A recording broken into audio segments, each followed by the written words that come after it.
But I just love talking to you. You're such an easy person to speak with, so thank you for taking so much thank time. you. Thank you for being consistent. Sorry. Disappointed, obviously, in the loss, but, North Texas, kudos to them. I thought they did a, good job of weathering the storm, in the second half. For us, we just got off to a tough start. We were down 10 in the first quarter, and we were just trying to, fight our way back for the rest of the game, and just couldn't get it. The second half was phenomenal defensively for your team. I mean, you held them to 19 points in the second half, less than they got in either one of the first two quarters. What was the difference in the second half defensively for your team? I think we just decided to defend. I literally went in at halftime, and I just said, hey, North Texas is a good team, but they weren't doing anything special. We just weren't being disciplined and doing what we needed to do. And so we decided to defend and do our principles, and then it's 19 points. Yeah. So just try to be consistent. I think that's our biggest thing this whole season that I continue to keep saying is that we're just inconsistent, right? Like, we show the flashes of a really good team that can win a lot of games, and then we have, lapses where we don't look so great. So if we could just put it together, even if we could go 35 minutes, are pretty good, right? And 5 the other, we still have a chance to win. You got 20 minutes, so just keep adding it up, Correct, right? Yeah. Is there a single factor that's leading to that each one of these times? This is something, like you said, you've harped on this before, not harped on it, but you've talked about it before, about getting that consistency. Is there a single thing, or is it something different every game, like the little fires you're trying to stomp out every time?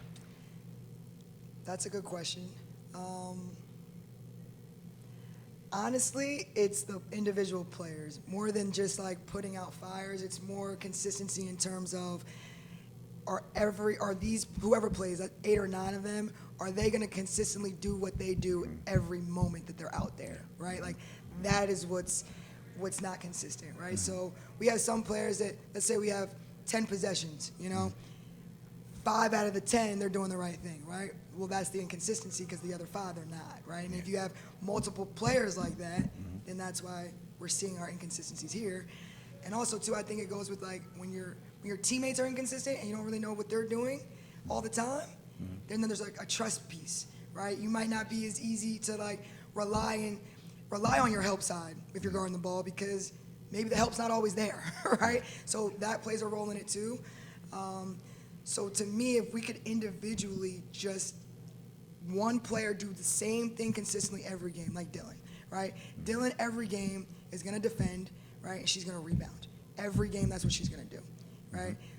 We need that from everybody. What are they going to do consistently every single game? And I think that's what's fluctuating.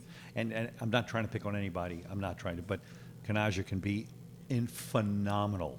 And then tonight, it just seemed like sometimes her wide open shots just weren't falling for her. And is that what you're referring to? Not picking on her, obviously, but you're talking. That's essentially what you mean. Is that tonight, Kanaja, today, if she had hit some of those shots, you could have won the game. And not that she didn't poorly play. Of course, she's all over the place. But that's what you're referring to, essentially. Yeah, that's a piece of it. That's the offensive piece of it. Yeah, of like knowing, knowing that.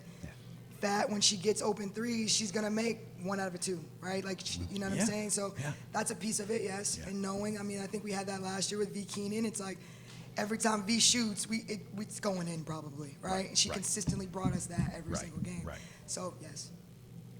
I don't know if you knew this, but when Amira comes off the court after every game, she waves to the stands. Yep. I asked her about that a few weeks ago, and she said she's thanking everybody for being here. Yep.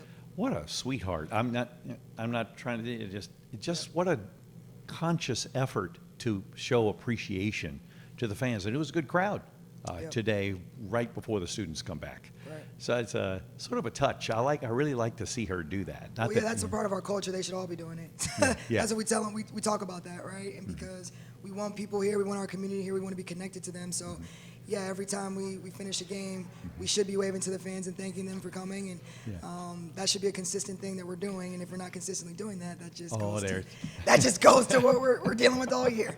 I gotcha. There's that darn consistency thing. So what it's going to turn around is that when you start getting that consistency that you're hoping to get on each one of those and each one of the possessions, not just each game. You want that consistency from possession. So what's going to get you to that point? Them. our players. I think they have to look in the mirror and are they doing everything that they can? Are they locked in? Are they focused every second? You know what I mean? A lot of it is on them.